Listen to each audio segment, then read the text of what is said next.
On behalf of Chairman Chris Smith, I'd like to welcome everyone to today's briefing on U.S. and Russian approaches to treating the disease of alcoholism. My name is Mark Milosh, and I'm Congressman Smith's staff director at the Helsinki Commission. As many of you know, the Commission is mandated to focus on the human dimension of the Helsinki process, but not so well known is that our own country is also included in monitoring and review and will be today. The problem of alcoholism, and indeed addiction in general, knows no international border and remains a major problem in Russia and in the United States. Recently, the Helsinki Commission held a hearing examining demographic trends in the OSCE region. Alcoholism is a major factor in the high mortality rate of Russian men, and Russia is geographically the largest OSCE state. Alcoholism also seriously affects the United States, the most populous OSCE state. Chairman Smith chairs also the Global Health Subcommittee of the House Foreign Affairs Committee and has spent a long career in Congress advocating for the human rights and dignity of those who have little or no voice in politics. Certainly the suffering alcoholic, misunderstood and often blamed for failing to sober up, deserves our attention. The U.S.-Russian relationship is vast, complex, and often troubled. But an impasse on a key strategic question need not mean progress cannot be made in other parts of the relationship. The Bilateral Presidential Commission plays an important role in addressing the panoply of interests and concerns and includes a health working group where questions of alcoholism and addiction are discussed. It is our hope that today's conversation can make a valuable contribution to these worthy efforts, and particularly to stimulate the sharing of best practices such as Alcoholics Anonymous. We have an expert panel to address many of these points, and I will let my colleague Kyle Parker introduce our witnesses. Before doing that, I would just like to note that there were folks from HHS and USAID who are directly involved in our bilateral dialogue on alcoholism, whom we had hoped could participate, but were unable due to the August vacation season. As a courtesy, we also sought the participation of the Russian Embassy, and I believe we have some representatives here in the audience, and I hope they will pose some questions to the panel. Finally, we have some submissions from Russia for the record, which I will let Kyle explain in more detail. Kyle? Thank you, Mark. The two submissions we have for the record are sitting out on the table. Actually, no, we have three. Two of them, unfortunately, we just got, and they're in Russian. So I put them out there understanding that I think some of you probably do read Russian. For those who don't, we'll have those translated, and they will be on our site and become part of the formal record of today's event. One of them comes from Andrei Shitov, who is the bureau chief of ITAR-TASS, I think for the past 12, 13 years in Washington, has written extensively on this story. As well, we have a submission from Leonid Nikotinsky at Novaya Gazeta in Moscow, who has also covered this story based in Russia. We also have a submission for the record from Dr. Maria Levintova with the National Institutes of Health on alcohol policy. And again, hopefully we'll have our third panelist, also from NIH, to speak. A couple quick words. You know, this story is, I mean, it seems every week now for many months, at least that I've been paying a little bit of attention to this. There's two or three major stories in the English language press and the Russian press about alcoholism in Russia. A lot has focused recently on some of the law changes, policy changes, the reclassification of beer, the way it's advertised, things that indeed may have some effect. Today's briefing, however, is going to sort of assume that despite our best efforts, both Russian, United States efforts to, I guess, sort of head the problem off at the pass and address these risk factors, you will have people who will nonetheless get sick and be sick with alcoholism, and what can be done for them. What does the alcoholic who has a problem in, say, Peoria, what's available? How is that alcoholic treated? How is he viewed in society? What about in a place like Irkutsk or Voronezh? What's available? What are the treatment paradigms? What's working? We will hear quite a bit today about the House of Hope, which was a video here we had on and unfortunately was not playing correctly, situated in the Leningrad Oblast, which I believe might be the only institution in Russia, or certainly one of the major ones that's treating alcoholism based on the approach of the 12 steps of Alcoholics Anonymous. With that, I'd like to jump right in and hear from our witnesses. We'll start off with Heidi Brown. And Heidi spent more than a dozen years covering Russia for Forbes magazine in the Far East, as well as in Moscow, and became interested in Russia's alcoholism problem while studying St. Petersburg, and has written extensively on the House of Hope and alcoholism in Russia. And we're very glad to have you here today, Heidi, coming from New York City to join us. She is currently a senior analyst at Kroll. And Heidi? Thank you so much. I also want to thank the Helsinki Commission for getting this panel together to talk about this important issue, and specifically Kyle Parker for working with me on my research while the last year or so while I've been putting an article together that came out in June. Can you hear me okay? Yeah. Okay. I get a little nervous sometimes when I speak publicly, so. Just a little bit of background about how I got involved in this as a journalist. In 1982, when I was studying in a language program at St. Petersburg State University, it was a very chaotic time, and we were all very young. We were living in a dormitory with Russian students and kind of not really understanding how difficult things were for them and sort of the historic context that everything was taking place in. They took away the subsidized bread. A lot of things changed for people. They were very angry and anxious. But when I look back, I realized that the main way people were dealing with this lack of clarity and the anger that they had for all the changes in the country was through alcohol. And we really saw it in the dormitory living with the students. I had 2 male dorm mates who were basically drunk all the time. And of course, we'll all acknowledge that that's sort of applicable here too in college students in the United States, but it was to a very extreme degree. One of my dorm mates would get so drunk that you couldn't even tell whether he was conscious or unconscious. He would just sort of stand there and sway back and forth. And again, I'll say also, the Dartmouth kids were known for being able to keep up with the Russians, but once I moved on and I got a professional journalism job in Vladivostok, again, it was very clear how much alcohol played a role in helping people cope with their problems. And then when I was at Forbes, I had lunch one day with a consular official from New York, and he was complaining, which is very common with when you talk to Russians, that the Western media only wants to cover negative things about Russia. We have this agenda. We always want to make things look bad. And I said, well, tell me something positive. I want to hear something positive. I have spent a long time studying the country and its people, and I actually have a lot of faith in the country's ability to pull out of its problems. And he said, well, there's this clinic outside of St. Petersburg that's doing really amazing things.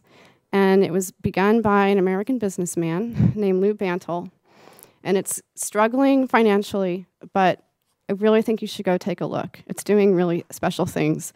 And it's the only clinic in Russia that's using the Alcoholics Anonymous method that's completely free, and it's treating families and patients all the time. And so I went back to my editors, and they really liked the angle because there was an American involved, there was a businessman doing interesting things, and I think no one would argue with the fact that alcoholism is a theme that touches everybody, and it's universal. So I met Yevgeny Zhukov after that, and we talked a lot, and he gave me some background and context, more than just the stereotypes that I had seen of what alcoholism truly means to Russians and how difficult it is for them to really fight this disease and how few options they have for treatment. So I went over and I visited the house, and I had very mixed reactions to it because I pictured as an American going to a beautiful place on a river where everyone's sort of strolling around and holding hands, and it's very beautiful. And this place wasn't like that. It's a very kind of basic place. It's on this sort of treeless hill, and you walk up and you see a lot of people who are really in pain. And it's, as Yevgeny Zhukov explained it to me, these are people who kind of are on their last stop in life. They've tried everything else. And I'll talk a little bit about the things that they tried. But you see, when you go into the home and you meet with people, how grateful they are to have an opportunity to do something completely different, which is to really look at themselves and think about the way alcoholism has affected them and their families, which most Russians don't get the chance to do. So I did the article, and then later, which actually is very recently, I did an article for the World Policy Journal, which asked me to look at the issue a little bit more deeply, more about the disease and not just the House of Hope. And so I want to just step back and, as a sort of introduction to the other people who will be following me, just give you a couple of statistics and a brief history of what's happening with the disease in Russia and how it got to the point where it is today. In 1991, there were 150 million people in the country of Russia. Today, the population stands at 140 million, which is a huge drop. A boy who is born today probably will not live past the age of 60. It's been determined by scientists that half of Russian male deaths are due to alcohol-related diseases and accidents. 500,000 deaths a year are alcohol-related. And then, just as an aside, part of the problem with the consumption of vodka in Russia is because of counterfeit vodka. And out of 2.3 billion liters of vodka that are sold a year, about 700 million of them are counterfeit and very dangerous. So just briefly, a little history. We all think about Russians and drinking and vodka as sort of this, fun. You can't picture Russia without vodka. And the question kind of is, how did that happen? Were Russians just intrinsically vodka lovers? Like, how did it all get started? Well, when Vladimir the Great, back in 982, decided to establish Russia as the country that we know today, he wanted to convert his population to a monotheistic religion. And he actually chose Christianity over the others because it calls for and accepts the consumption of alcohol. And from there, in the 1500s, people started producing their own vodka. The czars implemented monopolies in Russia to make sure that they could profit from people's consumption of vodka. And as we went through into the 19th century, landowners were actually paying their serfs partly in vodka for their labors. Later, leaders tried to impose prohibitions to keep people from actually drinking the vodka, but they turned to making their own. They made their own moonshine, and they often got poisoned. So actually, even Lenin tried to impose a prohibition on consumption of alcohol, but he had to lift it. So when Stalin came in, he imposed the monopoly again, and the country was able to profit from sales of vodka again. Brezhnev tried to stop it, imposing lots of draconian rules. Gorbachev was the last leader to try to encourage people to stop drinking, but his measures were so unpopular that he actually had to withdraw them. So today, where are we? As Mark mentioned, the government is taking steps to try to keep people from drinking again. And what it's doing is raising taxes on liquor. So for example, a bottle of vodka, which used to cost $3, is now going to cost $3.50. And it's actually going to make Russia having the most expensive vodka in the world, if you can believe it, when you look at income levels in Russia. But unfortunately, this just encourages people to go and try to get alcohol in other ways. Other ways they're trying to regulate advertising. There's a narcologist who is been designated by Vladimir Putin as the head of sort of the addiction problem in Russia, and he's taking steps by sort of educating people to drink better and to drink less. So there's not really an emphasis on treatment. There's a lot more of an emphasis on deterring people from drinking. And that's why, we're looking at the House of Hope today and other treatment methods to try to keep a focus on how to help people once they get sobriety. How do they live with their sobriety? Thank you. Thank you, Heidi. We'll now move to Dr. Zhukov. Dr. Zhukov, glad to have you, and thank you for making the trip down from the city today. Dr. Zhukov was trained as a Soviet narcologist, I believe in the late 70s, is a practicing psychologist in New York, has been extensively involved in the treatment of alcoholism in Russia as well as here, based now more than, I think, 2 decades in the United States, is one of the co-founders of the House of Hope in the Leningrad Oblast. Let's see, went to medical school at the first Pavlov Medical University in St. Petersburg, and so is a Russian MD, and works in the New York Counseling Center currently in Manhattan. And Dr. Zhukov, would like to recognize you for any remarks you wish to make.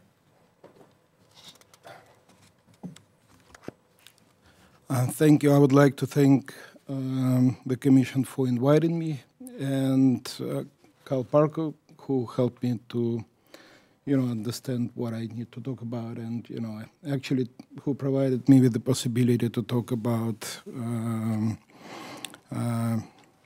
House of Hope and problem of alcoholism in Russia. I actually would like to briefly describe the remarkable example of how one man's personal initiative could have a very dramatic international impact. Russia has a historically well-documented 1,000 years of relationship with alcohol, and Russians continue to drink, and the need for help is critical. In 1989, American philanthropist and corporate executive Louis Bentel made his first trip to Soviet Union. Visiting numerous treatment centers, he was shocked at how alcoholism was treated. He started a small not-for-profit group, which is called International Institute for Alcoholism Education and Treatment, which has saved thousands of lives in Russia and trained 300 Russian professionals, including members of the clergy, doctors, high-profile personalities, painters, singers, rock personalities. Lou wanted to help Russian society to leave the stigma associated with the disease and to expose Russian treatment professionals to Western treatment modalities. In 1996, the House of Hope on a Hill, which utilizes loosely Minnesota model and is based on 12 steps away, was founded and built since then. And since then, 4,500 patients have gone through a 28-day rehabilitation process in our 30-bed center near St. Petersburg in the small village of Perikule. Most of the key personnel at House of Hope were trained in best American rehabs, and there are now 370 AA meetings, AA groups in Russia, and 40% of those meetings were initiated by the graduates of the house. In '96, there were 7 AA meetings in St. Petersburg. Today there are 39, and also most of those meetings were initiated by the graduates of the house. One thing I wanted to add: the rehabilitation at the house is absolutely free, and I'd like to correct. There are quite a few rehabs which you utilize in 12-step model in Minnesota. But ours at the House of Hope is the only free rehab. It is completely free. And I'd like to add that we've had patients come over from 90 cities in Russia alone, from Far East, from Vladivostok, from Khabarovsk, Chechnya, you name it. We have a map with pins where people come, and as well we had patients come from Brighton Beach area, from New York, and they were accepted and they received treatment because Russian was their first language, and from Greece, from Germany, and I'm not talking about Ukraine and Belarus and Estonia, but we have a very very diverse group of patients, and when those patients return back to their communities, most of them they start their own meetings. For example, if somebody goes to to the village, a small city which hadn't been exposed to AA, they start immediately in there, and that's what happened. I think 40% out of this 370 registered AA meetings in Russia was started by the graduates of the house. Until his death in 2010, the house was funded by Mr. Bentel. Several Russian and American companies and individuals have supported House of Hope almost since its inception as well, but it was a small trickle of money, not a lot of input. The city of St. Petersburg also twice made financial contribution to our efforts. Usually it was connected somehow to the election campaign. But their support was more result of a personal contacts rather than the result of the traditional fundraising efforts. I would like to take a moment to acknowledge Robert Bentel, who is in the audience today. This year marked the 15th anniversary of the founding of House of Hope by Lou Bentel. Bob is now carrying on his father's legacy, begun in '96, and is continuing to fulfill his father's commitment to help suffering alcoholics in Russia.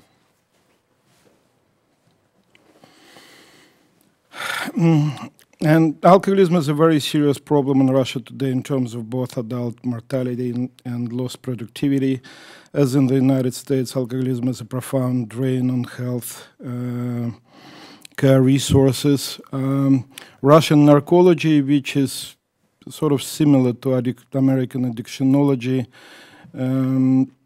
is a different field, though probably Dr. Murray could better comment, on the research aspects and cooperation in the field. But Russian treatment methods are largely very biologically oriented and sometimes strange. For example, one of the most popular modalities of treatment is intramuscular or intracutaneously antabuse implant. So antabuse being implanted under muscular, and people pay a lot of money in this, and this is still considered reliable method. And after this, patient is basically, he is on his own. He doesn't get any therapeutic support. He doesn't get any, he doesn't go to any meetings. And when he has a personal crisis, the easiest way for him to resolve it is try to drink, and very often this could end in fatalities. People die or they become disabled, and they have a lot of consequences. And actually, the list of famous people who died as the result of these, antabuse implants is long, is numerous. A lot of Russian,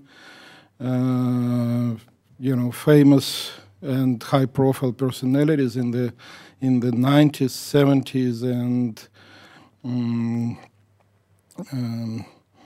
80s died as a result of this antabuse implant. Also, there is a coding, but if there'll be questions, I'd be happy to answer in more detail what are these methods are. And 12-step methods and Minnesota models are frowned upon. The doctors are mostly interested to establish direct contact with the patient and sometimes, exercise some kind of a control over the patient rather than to let patient loose and, do the recovery by himself. Certainly there are some exceptions, like Dr. Zhukov, for example, and, who is very cooperative. But the people who are really supportive of 12-step programs in the medical community, they're very few. And generally, though, The method is not endorsed and is not supported, and it's not prohibited, but it's not still popular with the physicians and the church. The United States, Russia share the program of treatment under funding, not only for alcoholism, but substance abuse as a whole, including tobacco, illicit and illicit drugs. Both countries have criminalized the disease of addiction. For both countries, substance abuse as an 800-pound gorilla in the family room. Denial stigma is rampant in both countries, and thoughtful discussion of practical solutions, sad to say, is largely absent in the media. Substance abuse is the largest preventable killer of both citizens of both Russia and the US. There are 75,000 alcohol-related deaths in Russia each year recently, and 23,000 from acute alcohol poisoning.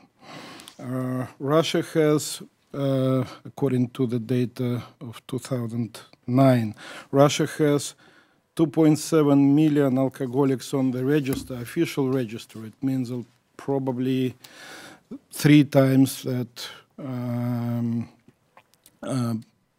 patients, they are not registered, they're over the register. And the official number, the supposed number of alcoholics could be 5 times higher. Both countries tax alcohol and tobacco directly, and they tax drug use indirectly. Just as prohibition in the United States spawned the criminalization of the production and distribution of alcohol, high taxes on alcohol in Russia have had a similar effect.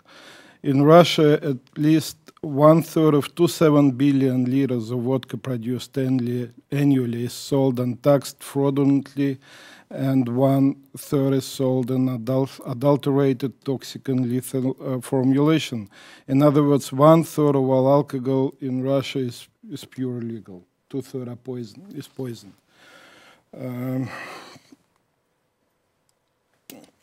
In United States, public awareness of the deleterious effects of substance abuse was pioneered by individuals and groups like Surgeon General Everett Koop, Betty Ford, Mothers Against Drunk Driving, to mention a few, but the impact of the efforts has taken decades to impact American society. Dr. Koop's anti-smoking campaign took 20 years to take hold, and he was resisted tooth and nail by the vested interests of the tobacco and alcohol industries, as well as by both the print and broadcast media, because of the massive revenues generated by ads for these products. Like the Brezhnev era incarcerations of alcoholics, sobering tanks and prison for alcoholics from 64 to 80 now, the USA Today jails many of its alcoholics and addicts. And of those jailed for substance abuse-related crime, only a tiny percentage receive treatment, were jailed for their substance abuse, alcohol, tobacco, drugs. Substance abuse-related incarceration is a growth industry, dramatically more expensive than outpatient treatment. And 3 minutes more. And I wanted to say a few more words of House of Hope. The beauty of the House of Hope model is that it can be easily reproduced across the former Soviet Union.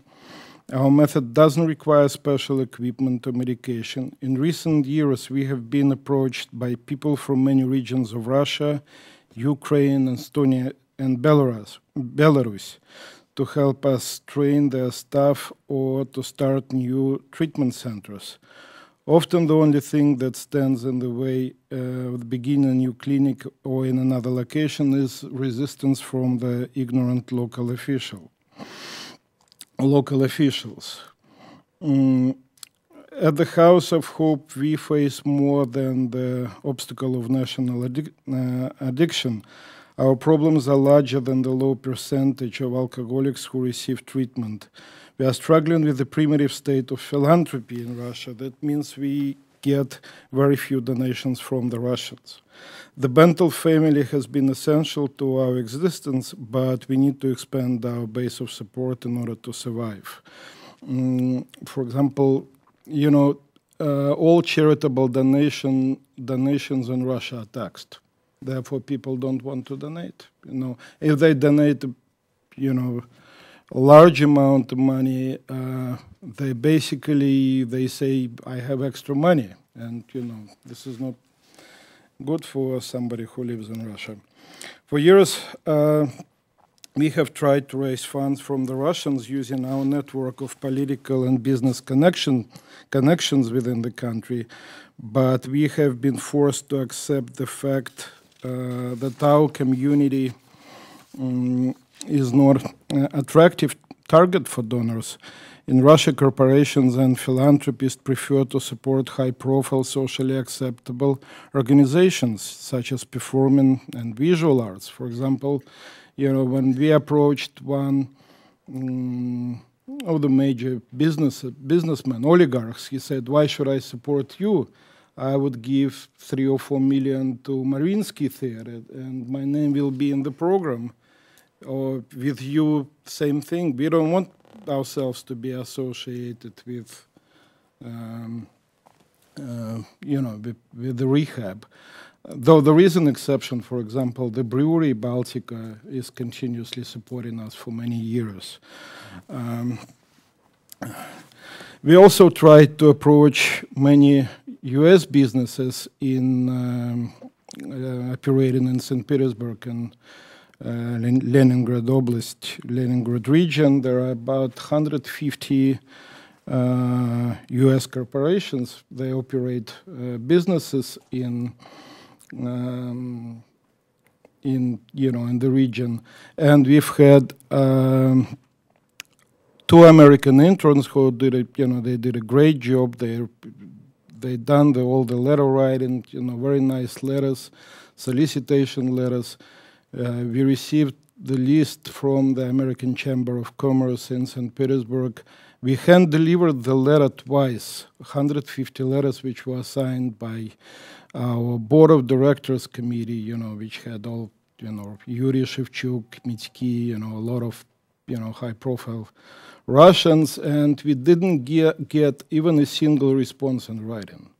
Though, we delivered it to the, switchboard, the secretary signed that they received our mail and went directly to the bucket.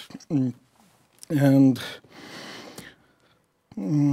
so, in conclusion, I just wanted to say that both United States and Russia socially isolate and neglect or incarcerate the addicts and drunks. As an addiction expert from Russia living in the United States and having the opportunity to observe the problems that are common in both countries, I can see that there's much opportunity to cooperate. And in my opinion, the key here is to take an inspiration from, people like Lou Bentel and make the commitment. Thank you.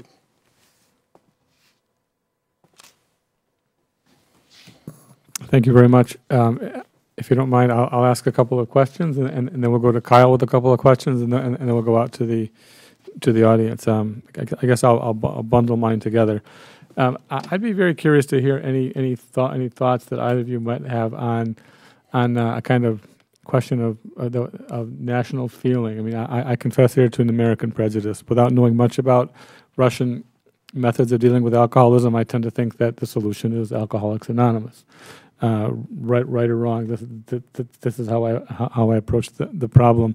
I would like to hear your thoughts on how the fact that AA comes out of the United States might be an obstacle to its progress in Russia, because it may seem like, well, this comes from a country that's historically been our rival, or how Orthodoxy deals with the fact that, of course, AA comes out of a kind of American secularized Protestant milieu, and how do they deal with that? Do they recognize that there's nothing really in the AA program that's hostile to Orthodoxy and try to make it their own, or does it always remain something else? That's the first thing I'll throw out: Orthodoxy and Russian national feeling. I'd also like to hear about the implications of this problem, because it seems the implications of alcoholism in Russia are huge. We've already mentioned demographics. Russia is in a demographic crisis, but it will even go way beyond that. If the problem is as serious as it is, as I've read in the essays of Ms. Brown and Mr. Zhukov, it's going to affect relations between men and women deeply, because what can one expect when one gets married? The expectations are going to become low. How do the sexes relate to each other? How do the generations relate to each other when you have so many children raised in alcoholic households? It just seems like a wound on marriage, childhood, social development, something that is going to in fact go beyond the problem of the person splayed out on the concrete, but it is going to affect the mood and social relations of everybody in the country, because it affects their expectations. So that's just kind of a big thing I throw out. If you have any comments on that. Thirdly, it occurs to me that we're also dealing with social attitudes here that are very hard to change. In that the attitude that hard drinking a bottle of vodka, out drinking your neighbor, the people who are with you at the table, becomes a kind of test of Russianness, and that's very dangerous. When a test of your patriotism becomes how much can you drink, or a test of manliness, and these social attitudes often react negatively to pressure. The more campaigns you have to change them, then the more certain milieus will dig in, and then it becomes an act of a rebellious spirit of independence. It's very hard to attack these kinds of rooted attitudes without provoking a reaction that doesn't undo any progress you make.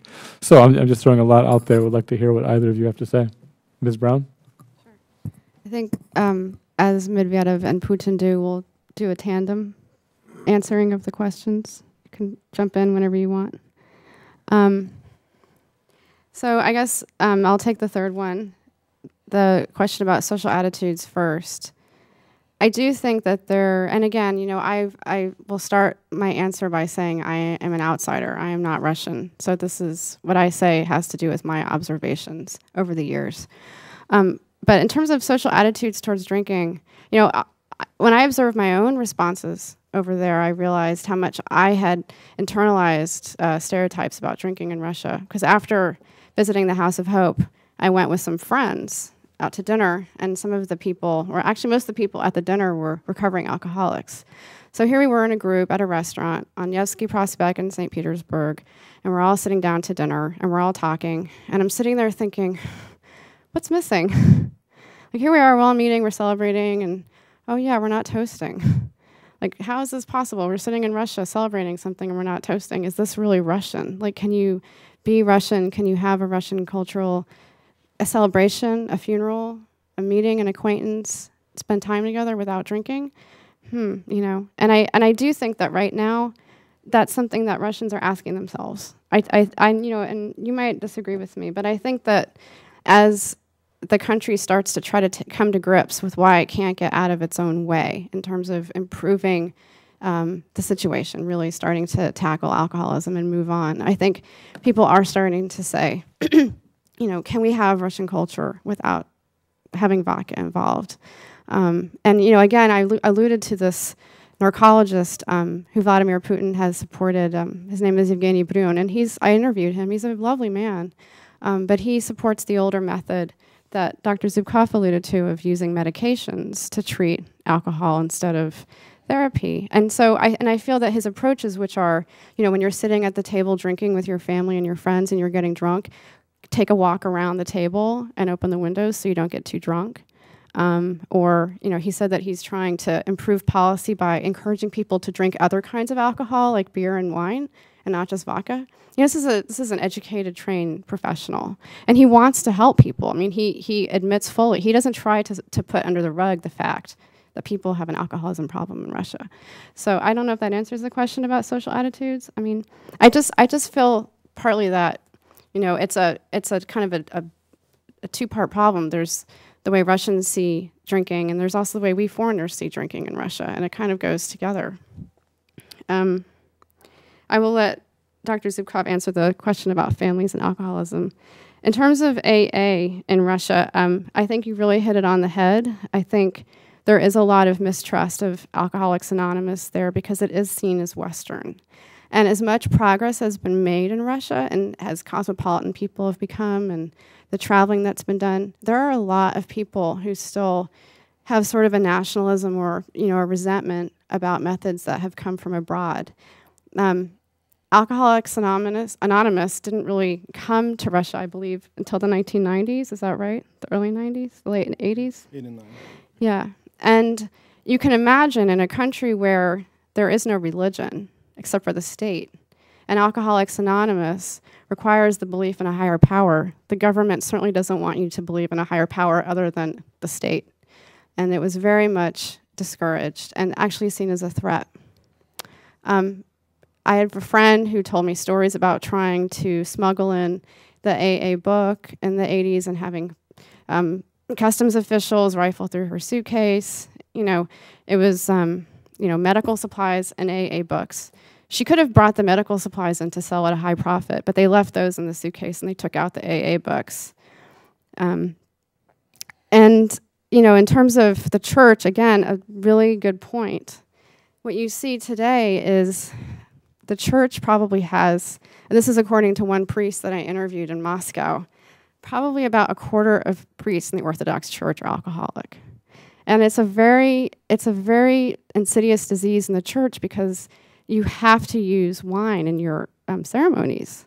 So on the one hand, people can hide and they can continue their disease. On the other hand, if a priest wants to overcome his alcoholism, it's almost impossible because he has to use wine in the ceremonies.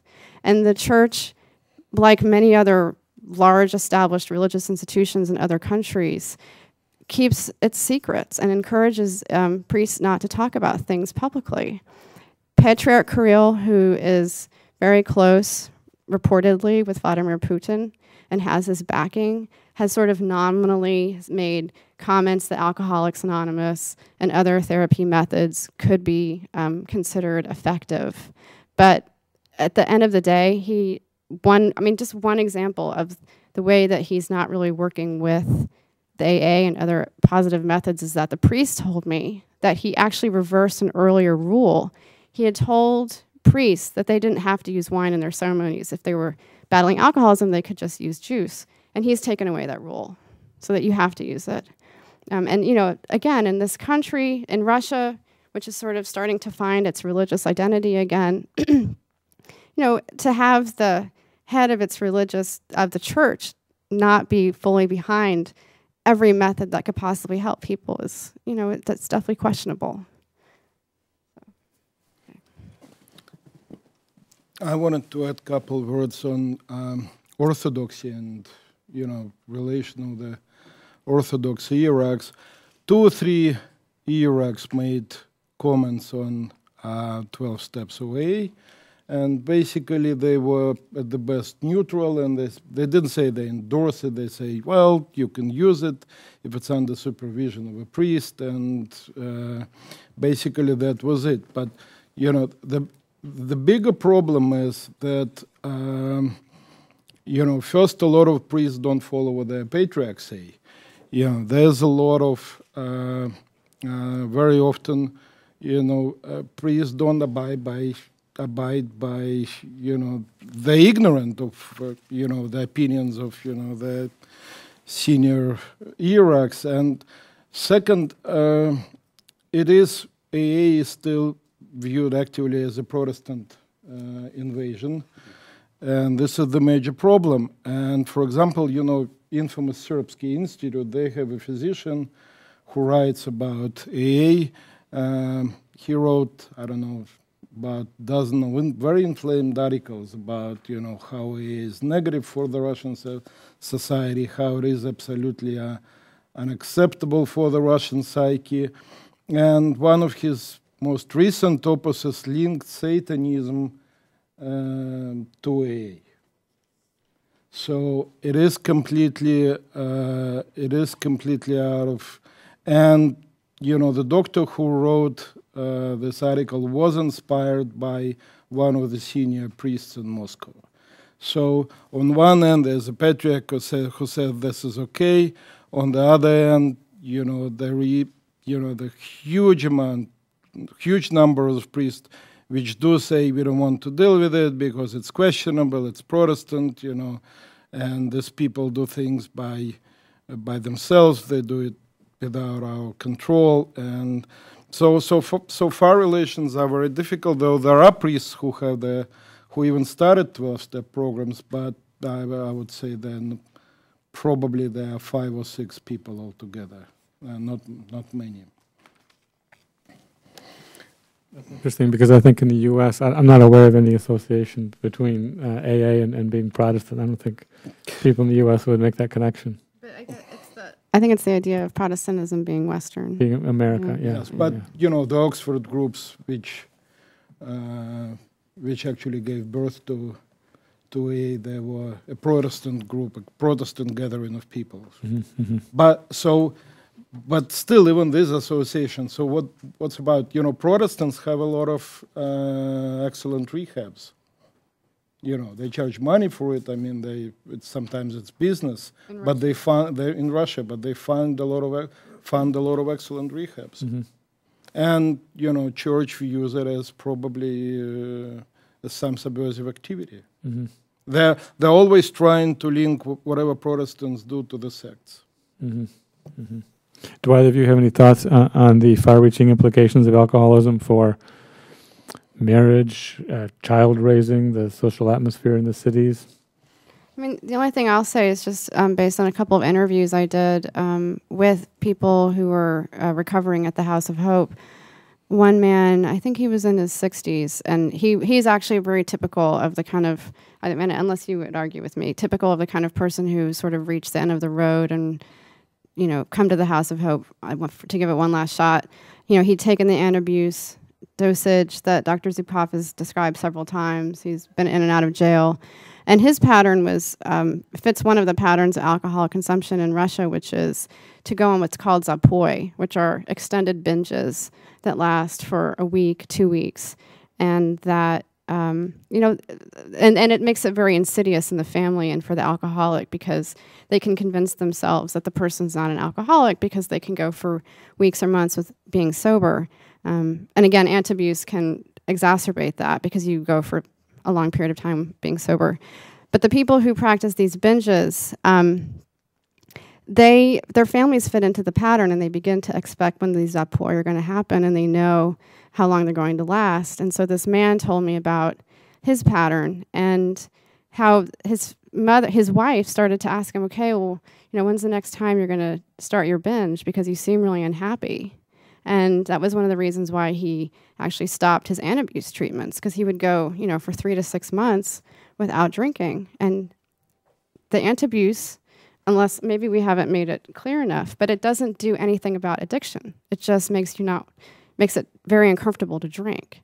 So there's nothing that's actually happening in your family or in your own ability to cope with sobriety when you're on a medication like that.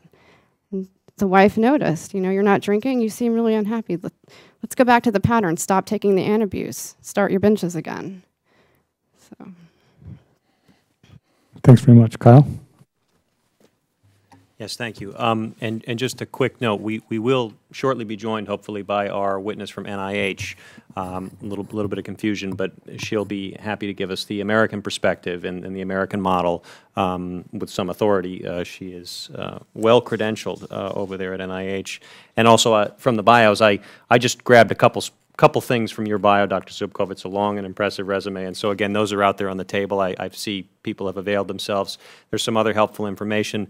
The CRS memos I draw particular attention to because they're not public. They were created for the commission some months ago, and there's an interesting one there about sort of the effectiveness of AA. I think the general conclusion is that it's at least as effective as other treatment models. And again, hopefully Dr. Murray will be able to share a little bit more about sort of American best practice in that regard. A couple quick questions I have, in no particular order. First, where do Russian AA meetings happen? Over here in the United States, they're all over the place have sort of become almost, you know, almost like Chinese restaurants and burger joints. I mean, you can't go to a small town that doesn't have one across the United States. In fact, they happen here on the Capitol campus, indeed even in the Capitol building itself.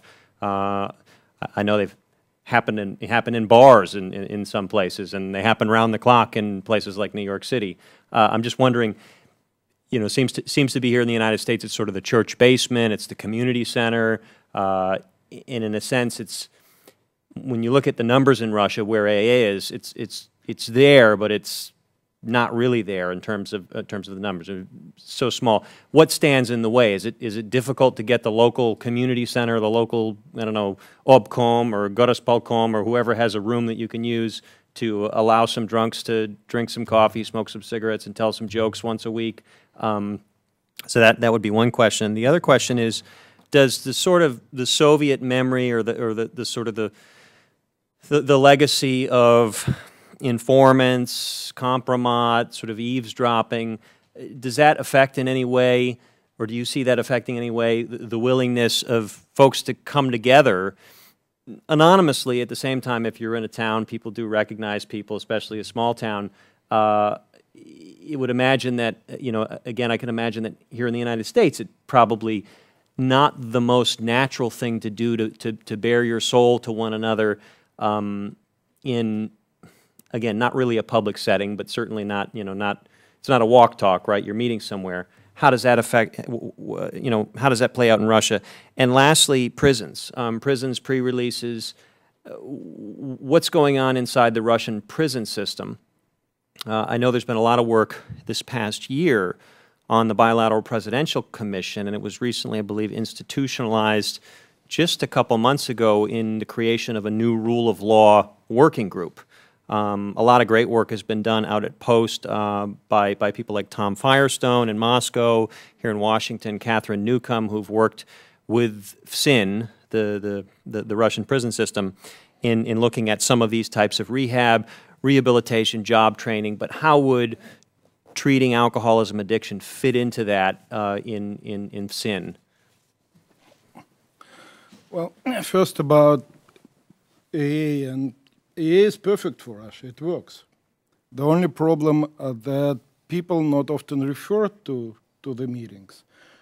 You know, two major group of professionals who are confronted with the problem, you know, who see drunk, you know, they're the priests and they're the doctors, the physicians. So very often what they do, they try to refer the patients. They either try to make, you know, a patient their client and therefore continue professional relations as on the charge level, and or for the church is trying, you know, to set up a network of its own rehabs, and they get definitely preferential treatment from the state. For example, Gosnarkokontrol, you know, it's the structure which is analogous to The DEA? yeah, DEA. They recently signed an agreement with the Moscow Patriarchate, you know, for the rehab organization, where the, you know, Russian Orthodox Church claims it has 30 rehabs, though 30 rehabs is the number which definitely doesn't reflect the total number of the rehabs, you know, and you know, House of Hope and, you know, a couple older rehabs which are for 20 years in existence, they haven't been ever mentioned even in this document. So there is a preferential treatment.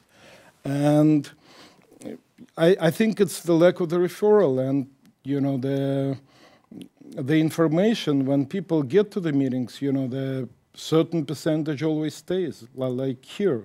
It is about 30%, you know, who stay, and, you know, then some people relapse and they come back, and, you know, but there was an upsurge in the 90s when the number of the meetings rapidly increased, but then in the, you know, after year 2000, there was sort of a plateau, probably with 5-10% annual growth. But And, this informants thing, this is usually people who don't want to go to the meetings. I mean, this is like, the usual thing they say. We don't want to be because we're afraid there might be an informant. But usually it's just an excuse not to go to the meetings. The same people after going through the treatment at the house, for example, through the rehabilitation, they pick up and they do actually pretty well. And as for the prisons, I could say, they're just starting to do it. It's pretty new. And for example, the first prison program in the penitentiary was also done by the International Institute by Lou Bentel in 1997. If you're familiar with the special type hospital in St. Petersburg, the one Feinberg, Grigorenko, all of them were there, all the dissidents were there. It's a huge hospital, 1,000 beds. The first program was started by the institute there, and it's still in existence. It's still doing good. It's not really spreading. It's still, it's the inside problem. And director of the hospital, Dr. Styashkin, he was the first to let somebody who was a patient in the hospital in. So he did let the inmate in after he was let out. And do you know where these meetings happen? I'm curious too. And I see no problem with the meeting space. I mean, very few meetings are going in the churches where the priest sympathizes. But usually, when they want to start meeting, they have a space. They have space immediately. What about they don't. Government buildings, universities? No. Usually, the rent it's either an apartment or artist studio or it's some public space which they pay a small rent to upkeep. But meeting space definitely is not a problem. What about employee assistance programs? Is that something that's... I'm not familiar if there's a single one. We offered to develop it because Mr. Bentel had Have you spoken with people like Andy Summers at AmCham to see if that could get started with American companies, or... No. Would that be worthwhile?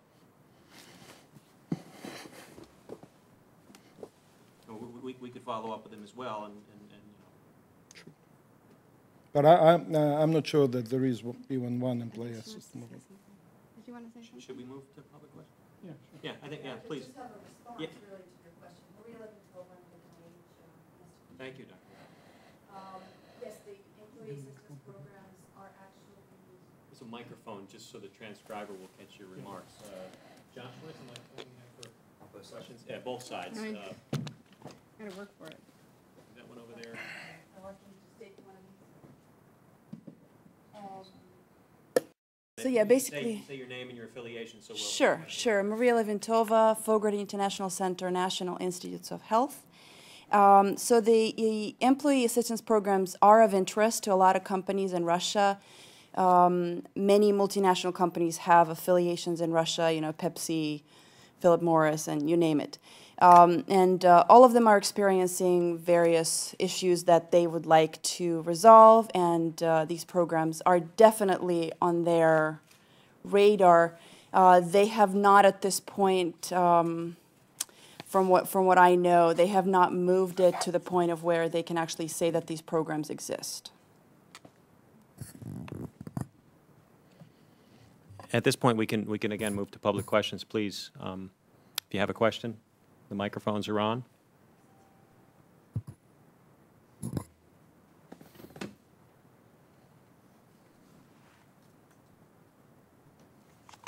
Thank you very much.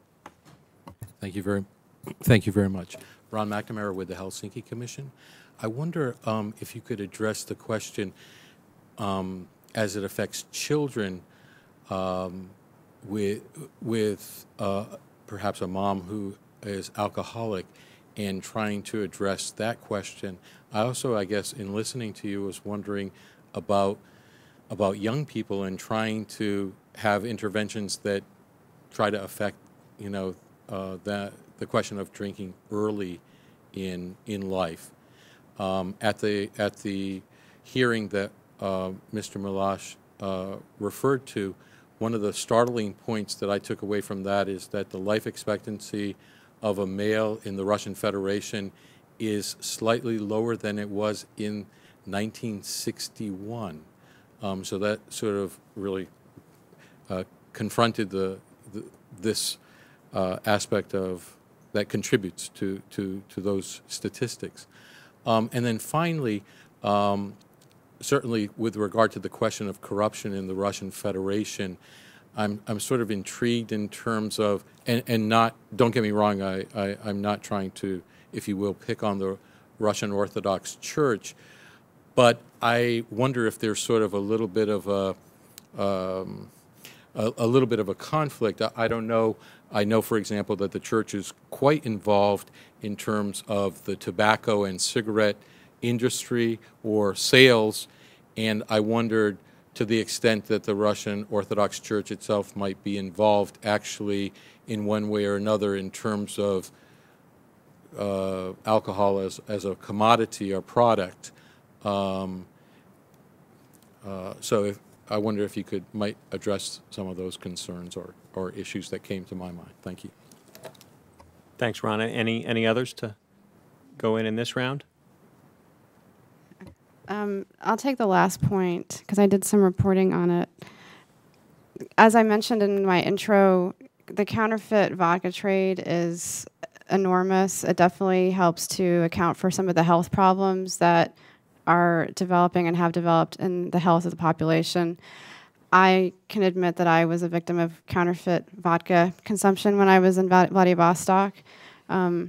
It's a very strange feeling. Luckily, none of us died, but the effect that it had on me was fainting and hitting my head. And the bottle looked completely normal. It looked like a regular bottle of vodka. The production often happens in the south of Russia. They produce the vodka using very cheap materials, and then the bottle of vodka in Russia, in an attempt to regulate it, every bottle that's sold in stores has to have a stamp that the producer pays $1 for, or sometimes the retailer. So a lot of times, of course, it's an organized crime group or something unofficial where they produce the vodka in a plant that looks normal and very modern, but they steal a stamp off the back of a truck, or they pay corrupt officials less money for the stamp, and it just gets slapped on the bottle. Again, very nice looking sticker. And what an expert on the vodka trade told me is that in order for the counterfeit vodka trade to be as widespread as it is, in other words, going from production to distribution to sale at a retailer like a store or a kiosk, means that probably people very high up in the power structure are involved as well.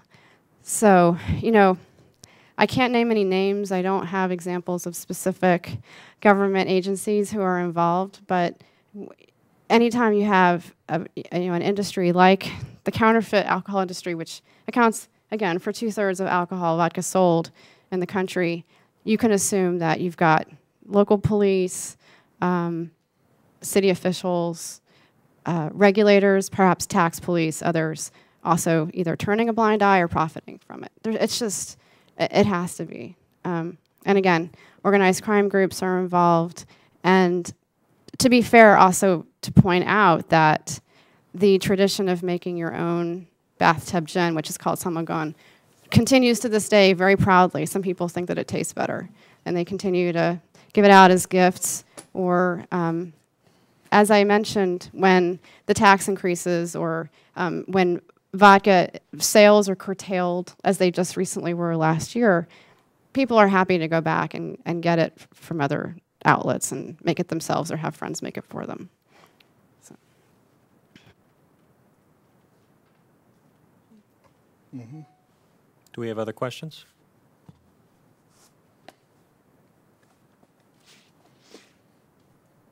I can also comment on the. Sure. And I think I forgot to address one question about the importance and impact of alcoholism. I've met with many politicians because, you know, all our fundraising is done, you know, on the very personal level. You have to meet with people, you have to convince them to do it, and, you know, out of 25 meetings, one usually works. And I've met with some pretty high-level politicians, and everybody admits that it's a national disaster, and this is a national threat which could destroy country. At the same point, you know, at the same time, you know, one of the very rich people whom I met, he said, so what? I mean, I'll donate to the women's boxing rather, you know, $100,000, but I won't donate to your cause. I mean, I'm not interested. I need, and that's, but everybody, you know, in church, in Ministry of Health, they say it is a problem, number one. And there is a program which is called Health of the Nation, which allocated a pretty significant amount of money, and but so far I don't know what came out of it. I don't know if anything. And as for the church, you know, I think all tobacco scandals expired in the 90s. The most recent tobacco scandal was in 96, 97. But their attitude in general, I think it's about control, it's about establishing, merging with the state and, you know, establishing control and, you know, the concept of Ruski Mir, Russian world. But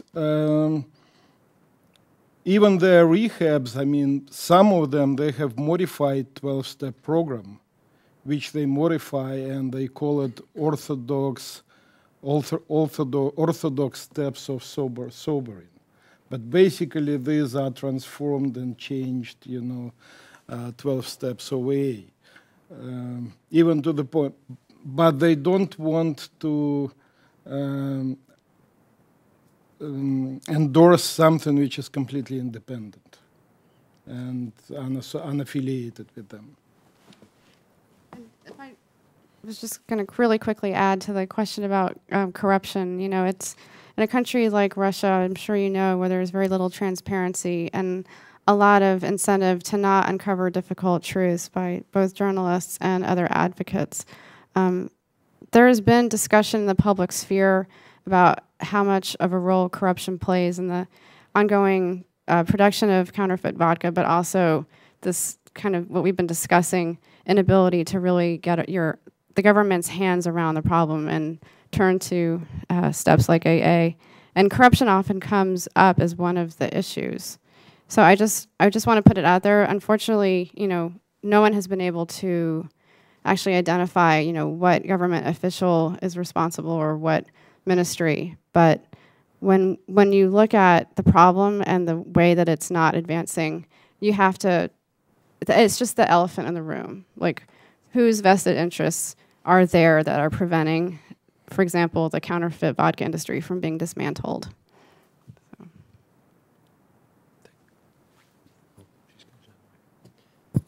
Yeah, please.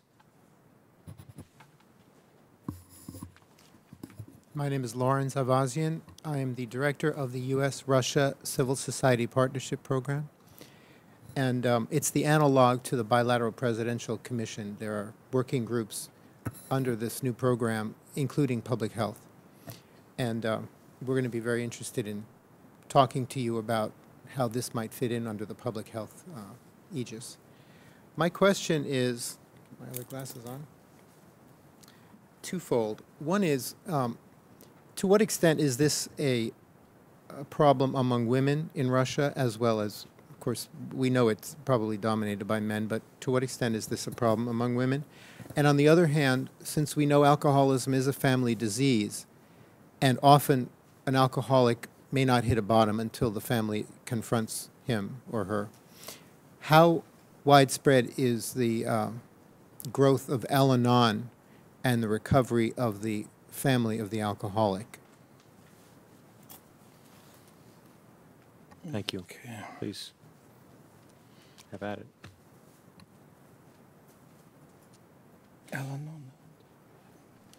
Okay, there are I know in big city there are several Al-Anon groups, though I cannot give you the numbers. I don't know how many, but I know in St. Petersburg there are 5 probably Al-Anon meetings. Probably, I just cannot give you the numbers offhand. I can look them up and give it to you later, but I don't have the numbers at once. And the family, of course, it affects the families. And for example, we have a family program which is 10 years old at the House of Hope, and which is very good, which is very efficient. Almost 100% of the families of the patients who are, if they have a family, who are at the House of Hope, they subscribe to the family program, and most of the rehabs. They do, they do have family programs.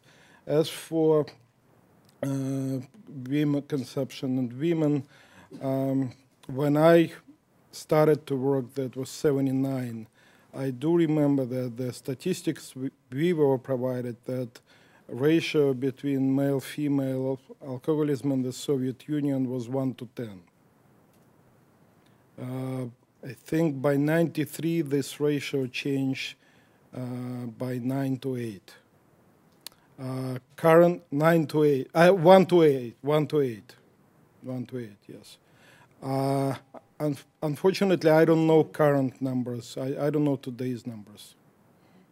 I just know numbers on the register which Minister Golikova provided. On the register, that numbers I do have. I'll just, if you don't mind, I'll just add, in the story that I did for the World Policy Journal, there's a statistic on fetal alcohol syndrome, which obviously concerns consumption of alcohol amongst women. And in the city of Murmansk, some American academics did a study of the children in the orphanage and studied, the percentage of those children who were born with fetal alcohol syndrome, and they found that more than half were. So obviously the people who end up having to turn to orphanages for help are in a specific situation. But another study that I looked at was from St. Petersburg. A group, I think, was from Tufts. They surveyed women on the street, and I believe maybe at a gynecology clinic, and asked them about what they knew about the effects of alcohol on pregnancy.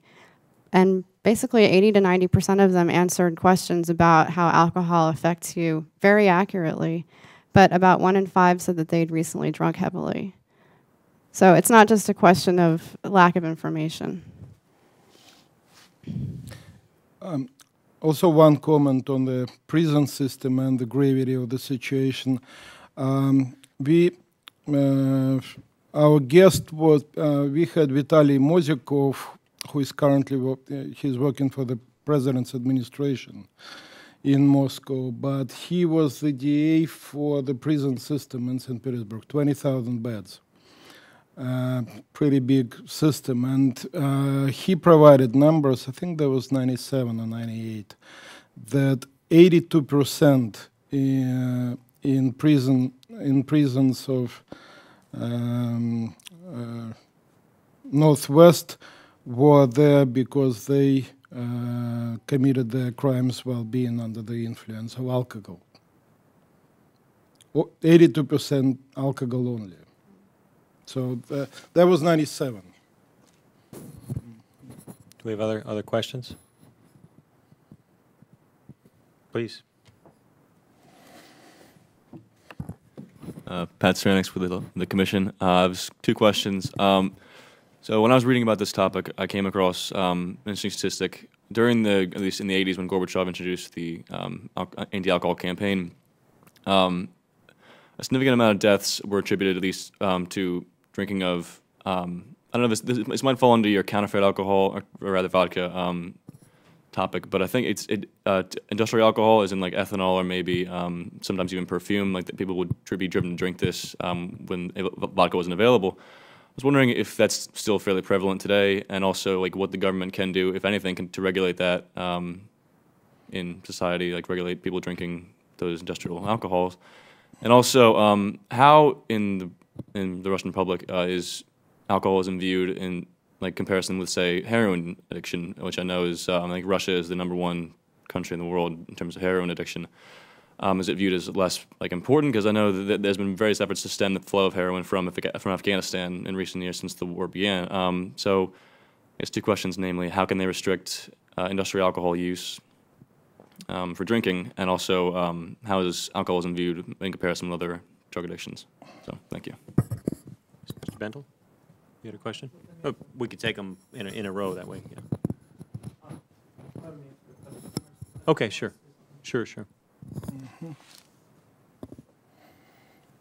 You're absolutely right. That's one of the consumption of substitutes for vodka is much more common in Russia, and I think it's sort of, when you hear about it, it's quite shocking when you hear about what people put in their bodies because they're so desperate for alcohol. Antifreeze is one of them, and cologne, like you mentioned, and medicines, anything that has alcohol in it. Now, it really depends upon who you talk to. The man who's the expert on the counterfeit vodka industry is one of the only people in the country who tracks consumption numbers of vodka. But he also sells his statistics to people who produce vodka, to liquor companies. You know, unfortunately, he's not completely objective, but his position, and of course the position of the alcohol lobby in Russia, is that when you make vodka too expensive, people turn to substitutes. So they argue that taxes should be dropped or lowered on vodka. They think vodka should be made more economically accessible. And I haven't heard any other argument or suggestion in my reporting about another way to prevent that, unfortunately, other than to treat addiction, other than to help people cope with their addiction to alcohol. I can't comment on the heroin issue. Zhenya, can you comment on the heroin addiction? Well, I think heroin addiction is much more criminogenic in Russia. Therefore, heroin definitely viewed definitely differently than alcohol, and alcoholism almost it's a household phenomenon. People don't criminalize. I mean, if you're on a bus, I mean, they might let you the seat. They might let you sit if you're drunk. They will sympathize with you. There's a lot of tolerance of drinking in public, even with alcoholics. And heroin addiction is very heavily stigmatized, and any addiction for that matter. And it also gets a lot of attention in the media recently for as drug addiction, because a lot of children of rich people, they get addicted. They get addicted to cocaine, and therefore the campaign is spearheaded. Even some officials from the police ministry and from the president's administration, they have cocaine addiction, and it's very difficult to fight, and heroin addiction. And therefore, there's a lot of attention, official attention, to the problem. Though it's not a major killer of people and of population in Russia. Thank you, Dr. Zhukov. We're pleased to be joined by Dr. Margaret Murray from NIH to give us the U.S. perspective on how we treat alcoholism in the United States. Again, we've constructed this briefing to be a two-way street, and one of the questions I do hope we can address is, we've heard a lot about the problems in Russia. I'm wondering, what can we here in the United States, how can we benefit from Russia's experience? What are there treatment modes or things that are happening in Russia that we're not doing, things we can learn? And hopefully after Dr. Murray's presentation, we can perhaps explore that a little bit. We will set up the PowerPoint here, and while we're doing so, I'd like to take a moment and introduce Dr. Murray, who is the Director of International Research Programs at the National Institute on Alcohol Abuse and Alcoholism at NIH. Dr. Murray directs NIAAA's efforts in international research collaboration, spanning each of the Institute's priorities in biomedical, epidemiological, prevention, and treatment research. And this includes serving on the U.S. Science and Technology Committees, NIH and government-wide initiatives in global health, representing NIAAA to multilateral organizations such as the World Health Organization and the National Academies of Science committees. She's primarily responsible for facilitating collaborative relationships at the individual institute and scientist level, is well published on the subject. And Dr. Murray, are you involved in the BPC Health Working Group that we do have with Russia? Yes. Okay, and also involved in, as I had thought, in the BPC discussions. And we can begin your presentation. I assume it's pretty simple, and I will click. Okay. So you want me to cue you for the slide? Yeah, sure. Okay. We'll work it out. I'm sorry I'm late because I've been told before to visit this program called the House of Hope, and I haven't. The last time I was in Russia, I had absolutely no time to do so, but I will do it. I promise the next time I'm there, which is going to be in a few months. The National Institute on Alcohol Abuse and Alcoholism is one of the 27 institutes that make up the U.S. National Institutes of Health. We can move to the next slide. And basically, our mission is to do research on every aspect of alcohol. We say we cover everything from the cell to taxes. So tax policy that has to do with the price, which I just heard a question when I came in talking about, as well as what happens on the cellular level when alcohol is ingested. Next slide. So why do we have a special focus on alcohol? Whoops, we can kind of rush through these because alcohol, first of all, it's legal, widely used, easily obtained, and it's part of the social context of the United States as well as many other countries. Alcohol has both beneficial and harmful health effects. It's used by most people, actually, without causing harm to themselves or others. So there's not a huge number of people that will become addicted from alcohol use. However, because it interacts with the whole body and risky drinking produces intoxication, even people who aren't addicted can have problems from it. And it's the leading risk factor for morbidity and mortality throughout the world. This next slide shows alcohol consumption. This is from the World Health Organization. It was published in Lancet a few years ago, and the latest numbers from WHO don't change it much. But you can see this is consumption of alcohol in pure liters of adults age 15 and older. You can see I don't know if the colors are coming through really clear, but with few exceptions, it's the high-income countries that have the most alcohol consumption, and Russia is one of those exceptions. Next slide. And of course, because of is this the next slide? Yeah. Okay, because of alcohol consumption, the burden of disease associated with alcohol is spread out in the same pattern as you see in this slide, also with data from the World Health Organization.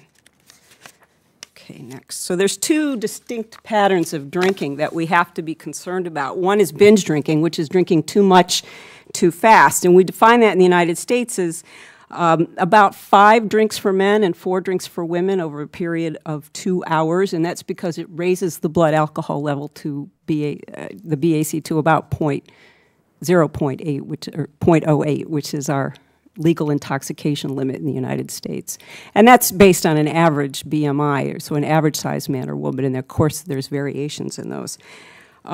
This is a particularly prevalent pattern of drinking among young adults in the United States, and it's associated with a lot of morbidity and mortality. The other part is heavy drinking, which is drinking too much too often. So it's a frequency of use.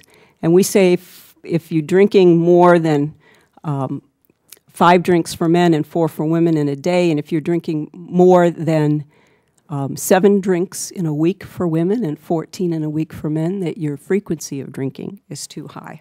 and it's associated with all of the more chronic conditions that can arise from alcohol use.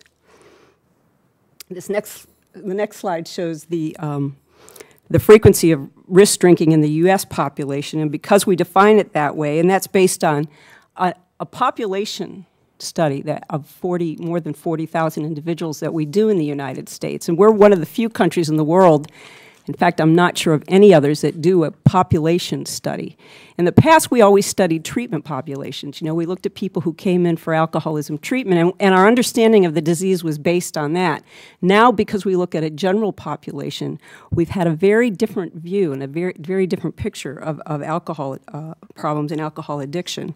So 65% of the U.S. adult population are current drinkers, and about 59% of those drinkers do not report risky drinking. So they're not drinking over those limits. You can see in the graph on the, well, okay, we'll go on to the next slide. If we go back, you see the graph on the right. As you increase your drinking, you also increase your risk for alcohol dependence. And that's what we're talking about when we talk about the disease of alcoholism. Okay, next slide. So what we've done in the United States, at least since 1990, when we had the Institute of Medicine take a look at alcohol problems across the country, we started to look at a continuum of problems, and the chronic dependence, which is around 1% of the population, is a very small portion, but that's the portion that we talk about when we talk about either inpatient or outpatient treatment. Now, severe dependence, likely that group will be treated in outpatient treatment, but the other groups, the mild to moderate group, that nowadays we're looking at treating in primary care settings. So these are people that won't even enter the treatment system. And we started doing that because only a small percentage of people who meet the criteria for alcohol problems actually ever go into treatment. And the other important fact to remember is that people might recognize they have a pretty heavy problem with alcohol. It might be 10 years before they get into the treatment system. And it's not because, well, it has to do with a lot of things. Stigma is one. Another is that you know, people just, it interrupts their lives to such a point. So they have to start having problems with family and legal problems and work problems, and sometimes be forced to get into that treatment system. So we think that we have a better approach by starting to look at problems early on when they're in that mild and moderate phase, and we have interventions that work very well when delivered by primary care physicians in hospital settings and in primary care treatment, where an individual might not even think they have a problem with alcohol yet, but they go in and they get an opportunistic intervention. Okay, if we look at alcohol use disorders themselves,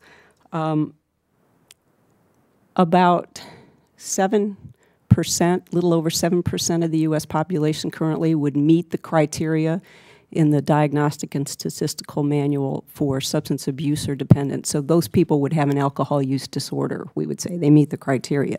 And of those, an awful lot have comorbid drug use and also psychiatric disorders. So when we talk about treatment, we often have to talk about treating all of these things at the same time. We've done this over 40 years on different treatments. And I think today we're focusing more on the behavioral treatments. And if you see those listed here, the cognitive behavioral therapy, 12-step, what we call 12-step facilitation, which would be any program that's based on a 12-step method, motivational enhancement, community reinforcement, and marital behavioral therapy, all these have been proven to be effective. They all work. We need to know more at this point about which patients do better with which treatment, and that's where we're focusing our research today. But all of them work, I would say, more or less equally well. The other treatment we have up here called screening and brief intervention, that's what we do in the primary care settings, and that's actually got the strongest evidence base for it. That's got the strongest treatment effects. We can go on to the next one. The other area that we're working on very much, we're very focused, is on medication development. And there are a few medications that are approved currently. And I know they're approved in Russia as well. Vivitrol is approved in Russia.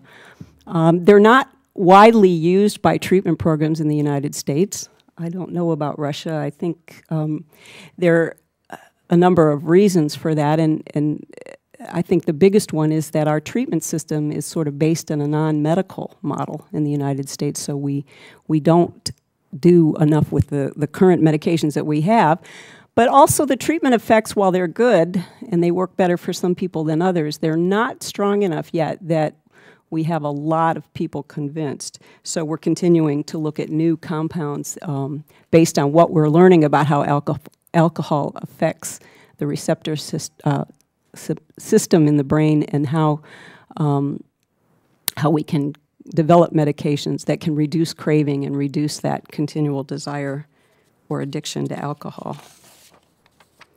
So in the U.S., when we look at residential versus outpatient care, most of our treatment is outpatient, although about 27% of facilities offer inpatient care.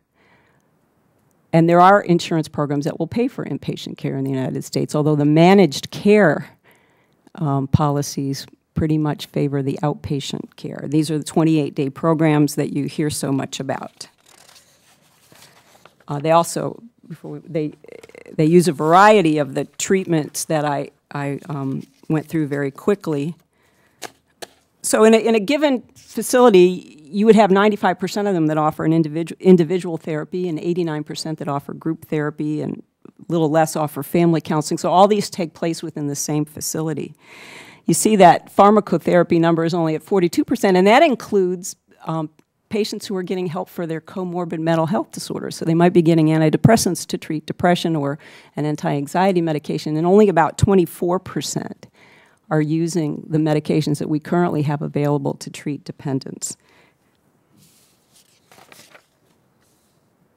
Alcoholics Anonymous has been an extremely important mainstay of treatment in the United States, and most programs offer AA to patients who are, while they're in the inpatient and outpatient setting, but also they provide the aftercare that's needed for most people.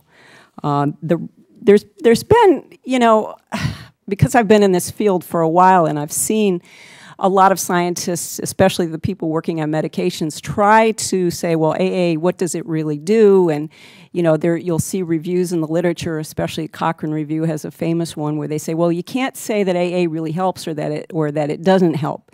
But that's not really true. While there have not been studies that compare AA to no treatment, and that's because the Alcoholics Anonymous people don't want a study like that. They don't want to have people not have the option to go to AA, which I think is a good ethical decision. But when you compare it with other treatments, it's actually showing that it does have an effect and it does have a positive benefit. And those positive benefits, it seems, from researchers that are focusing on AA, and it took a while to find people who were willing to, you know, research AA, it's both the social support for abstinence that AA provides, as well as enhancing an individual's spirituality, which we know is key to recovery for a lot of people. So when we've actually looked at AA in studies in the way that, that is ethical that we can, we see positive benefits. And the other thing is, AA is so accessible. There are some people who say they never find a meeting that they, you know, can feel comfortable in, but most people can find an Alcoholics Anonymous meeting where they don't have to miss time from work. They're around people that they feel are their peers. They like the anonymity and they like that social support that they get. And there are meetings. I live right across from Grace Methodist Church in Gaithersburg, Maryland. It's one of the oldest AA meetings in Montgomery County. There are 3 meetings a day in that church, and there have been for almost 100 years. Or actually, I can't say that because AA, the church is 100 years old, but AA has been around for 70-some years. And Christmas Day, Thanksgiving Day, and it's open, it's accessible, and people can go, and nobody has to know that they're there. You know, that you don't have to tell your employer, you don't have to access your insurance program. Morning, noon, and evening, you can find an AA meeting. So, in spite of some of the scientists who say, well, we really don't know if AA is effective or not, I would have to say that it is, and the research that we've done shows that. Okay, NIAAA is 40 years old, so we try to take a look at the next 40 years, and what we're hoping is for a more complete repertoire of medications that will actually be more effective than the ones we have now and reach those people where current medications are not doing so much. And finally, personalized treatment. Because there are so many treatment options, we need to know about individuals and how they match up with treatments and what would be the most effective treatment for people. So that's what we're working on now, is to be able to say to an individual, you know, based on your genetic makeup and your, you know, your profile, we can recommend this type of treatment. And that's what we're hoping to have available from our research. Thank you. Well, thank you, Dr. Murray. That was quite a presentation and gives us a lot of meat to sort of chew on and discuss here. I will start and then again turn it over if there are any questions here now that we've had the full panel and seen a little bit about both approaches. Again, and I would just mention here, we focus on the OSCE region, and alcoholism, of course, isn't unique to Russia or the United States. And I recall some months ago the World Health Organization study had listed Moldova, I think, as the highest consumption in terms of liters per capita of alcohol. But of course, Russia is the biggest country, and the United States has double the population. And so I would hope that, you know, again, you get these two heavyweights and their approaches, that there can be benefits beyond. And I really hope that we can, again, if anyone has comments on what might we learn, what might we take from sort of the Russian treatment model. One of the things we haven't discussed today much at all, and I don't know that we'll have the time to, are all of these alternative treatments that are beyond the medications we're seeing, sort of the, you know, hypnotism and I know often they get sort of the, you know, I don't know, roll your eyes at this type of alternative approach, although there have been recent reports, you know, in our own media about alternative medicine in the United States being used extensively and possibly working maybe because of placebo effect or whatnot, but again, getting some result. And there was a recent news report I saw in Russia that looked at Russians accessing health care, so to say, and found that a lot of the health care they were accessing was indeed the non-traditional health care that was often provided by a primary care provider who was a traditional doctor, but was offering something by way of acupuncture, herbalism, hypnotism, other types of things. I'm just trying to see if there's anything else here I had. I think that's about it. Oh, and also, Dr. Murray, on the BPC, one of the things I heard from colleagues at HHS was that, one, not a whole lot has been discussed in the health working group on this at the BPC, and that some of what has been discussed involves what seem to be sort of euphemistically termed harm minimalization programs involving methadone clinics, possibly needle exchanges, and noting Russian resistance to that approach. You know, again, one of the reasons we sort of focus on the 12 steps here today, apart from the big reason that they do work, is that, one, they don't cost anything. They're not nearly as controversial as some of the other approaches. And also, interestingly enough, AA doesn't really even take a position on alcohol itself. It's not a temperance society. It's not aiming to do away with or, you know, even tell people not to drink. It sort of seems to be, you know, saying, if you've gotten sick, here's what we have, and if you like what we have, come and, you know, listen to what we do, and you know, take what you need, leave the rest, as it were. But I'm just wondering if you could comment a little bit on that. Again, what does the U.S. have to learn from and benefit? How do we benefit in this two-way relationship with our Russian partners? Well, NIAAA has done a number of collaborative research projects with investigators in Russia over the years. While we haven't focused on treatment, and that's interesting that it's an omission. I was thinking about that on the way over. We've worked on actually an interesting study in the 90s on the typology of alcoholism, and what we basically found out that alcoholism is the same whether you're in the United States or you're in Russia or in any other country. We've also worked on alcohol's involvement in HIV, epidemic, as well as we've done a lot of work in probably the most work has been in fetal alcohol syndrome and prevention of fetal alcohol syndrome. I think there's a lot that the United States can learn from methods of treatment, and I know that Russian scientists are also looking at medications to treat addiction.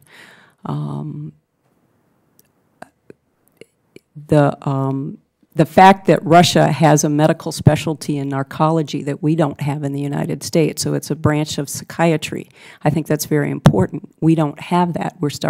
We do have addiction psychiatry, and we're working with the some other groups of physicians on developing a specialty in addiction medicine, but we don't have it currently, and Russia's had it for a long time. So Russia has always taken a medical view of alcoholism, whereas it took the United States a long time to come around to that.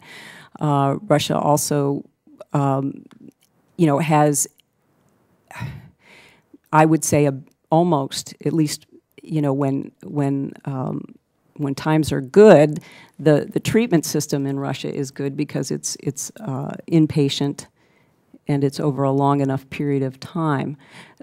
The one issue that I would like to explore, whether it's a deterrent or not, is the fact that alcoholics have to be registered in Russia, people who receive a diagnosis of alcoholism, and I don't know how much that deters people going into treatment, but I'd be interested in learning about that.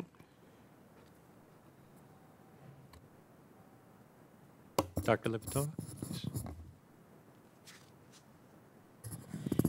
A bit on the question that you had in regards to the Bilateral Presidential Commission and alcohol and other addiction-related activities. I'm actually the person at NIH who coordinates the NIH activities on BPC, and you rightly mentioned that there is perhaps a little bit more information on the drug abuse activities because of SAMHSA's part in the BPC, in the health working group, because SAMHSA has kind of this whole separate activity that they're doing with Russia. So NIH being bottom-up, scientist to scientist driven, a little bit of a different approach in what we are able and are doing with Russian scientists. So some of the activities that Peggy just described as far as the collaborations with Russian scientists are the things that we're doing. And the needle exchange programs, they're obviously not a research thing. They are they're a programmatic question. So there are studies that are evaluating their efficacy, but as you know, in Russia, that is against the law to do needle exchange. So a lot of those programs had to be stopped in Russia. The one thing that we're doing actually together with NIAAA, we are organizing a scientific forum which will happen in Moscow this coming November, and there will be a whole section on alcohol, mostly focusing on prevention and other related aspects, not necessarily treatment, because again, NIH does more research so we could study the treatments but not actually provide them. So that's kind of a difference. And I think some of these kind of discussions that we get into is that we're often asked, why aren't you supporting treatment programs in country A or country B? Because that's not what NIH actually does. We can study those approaches that are used by these different methodologies, but not actually provide the resources to fund them. So, and Peggy will be going together with the director for NIAAA in November, so hopefully we'll have some more details to report after that meeting. But that's... Thank you. That's very interesting. And I would just note SAMHSA, as you mentioned, a recent report which caught the headlines, I think just yesterday or the day before, singling out none other than the National Capital Region for being, I think, the highest in terms of alcohol and drug abuse. So this is, again, a topic and an issue that's directly relevant right here, even in this town, especially in this town, as it were. We are right up against the time that we have allotted. Are there any last-minute questions to go into the record before Mr. Bentel, before we close the record? I want to thank the Commission for including Dr. Zhukov and Heidi, and in particular thank Dr. Zhukov for his tireless work over in Russia over the last 20 years. My dad started it as a means of keeping himself sober. And in addition to the 4,500 patients we've had there, we've had about an equal amount go through the family program, which I think, if we can break the cycle of alcoholism from generation to generation, at least that's a great start. I'm also involved with Father Martin's Ashley up in Havre de Grace, and we're working on a program with our returning men and women in service. And the drug and alcohol abuse in terms of our recovering vets is something that I think is germane both to the Russian population and the U.S. population. But I want to thank the Commission, Kyle, Mike, and the rest of you for bringing attention to this issue. The pharmacological and the other aspects, they're working in the different facilities that I'm involved with, and it's growing, it's coming. But at the end of the day, I think as long as you can get the recovering alcoholic a sense of hope and that someone else cares, that's what I found out when I was over in Russia last month putting my dad's ashes in the ground over there, is the sense of belonging and knowing that there's someone else out there that cares really makes a difference in getting that person to make that first step out. And to anybody else in the room that has got ideas in terms of how to get EAP programs going over in Russia, help us with the children's, the family planning programs, or make us better aware what other resources might be available to ensure that the continuance of House of Hope is a beacon of help for the Russian people and for us to be able to expand to the other regions, as Dr. Zhukov had referred to. There's a great need, there's a great desire.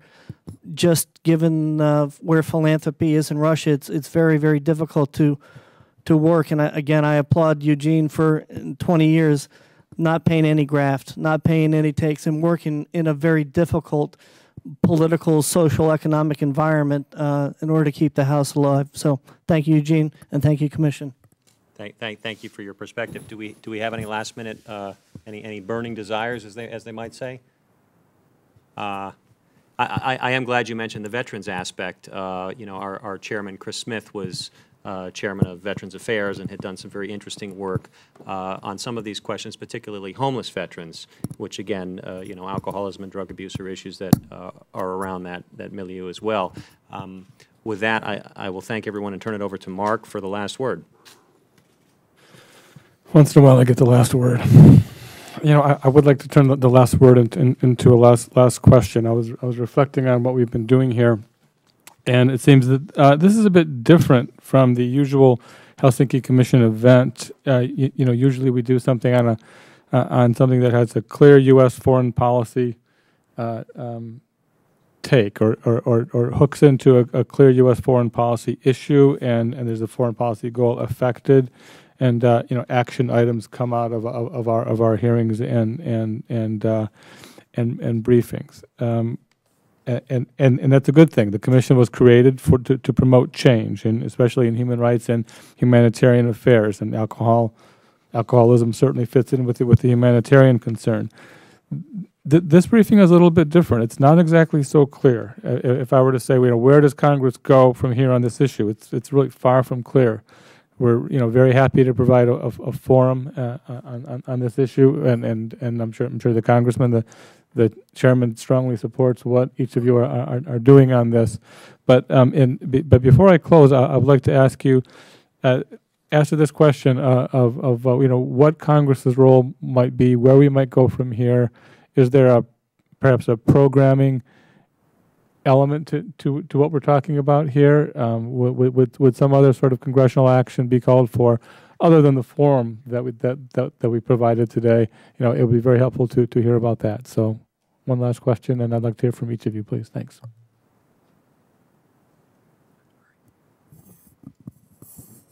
I don't think I'm going to comment on that. I think this is a great start. We started the conversation here. Before Dr. Murray came, we were talking about the benefits of therapy. You talked about the benefits of pharmacological treatments. It seems like there's a lot more discussion that has to happen before we can talk about Congress taking steps or taking any action. My personal opinion.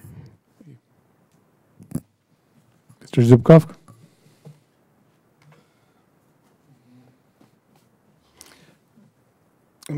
I also think that this could be a beginning because we have a lot of contacts and opportunities in Russia. And, you know, while I was talking about the House, I wanted to say what initiative one person can do. But if there is an organized group, you know, which will deal with the situation, you know, the situation can be changed critically. I mean, one person did what he did, you know, thousands of people, you know, hundreds of meetings started in the country, but this was an effort of one person alone, international effort. If there's a group cooperation, if there's a group effort, and, you know, bilateral commission, many positive things could happen if it's in the focus of attention of two countries. Thank you, Dr. Murray. You know, it's an interesting question because I think that, you know, Congress probably could do something to, you know, formalize some of the, maybe some of the discussions that go on between the U.S. and Russia. We've been working, trying to work together with Russian scientists and, you know, Russian investigators that study alcohol over a number of years. But to have, you know, and it is, as Maria explained, the bottom-up approach, but to have some top-down to go along with that, I think could possibly be helpful. So even, you know, just some kind of a formal statement about, you know, the encouragement of the two countries working together, because we don't have enough scientists studying alcohol in the world. And so any place where we can have groups working together, we're going to get closer to getting better answers. Thanks very much. There is a congressional caucus on substance abuse and alcoholism, and we'll be sure to get the transcript of our briefing to them. I want to thank all of you for participating. I want to thank Kyle for organizing this, and Josh Shapiro, and everyone else for participating. Thank you very much. We're adjourned.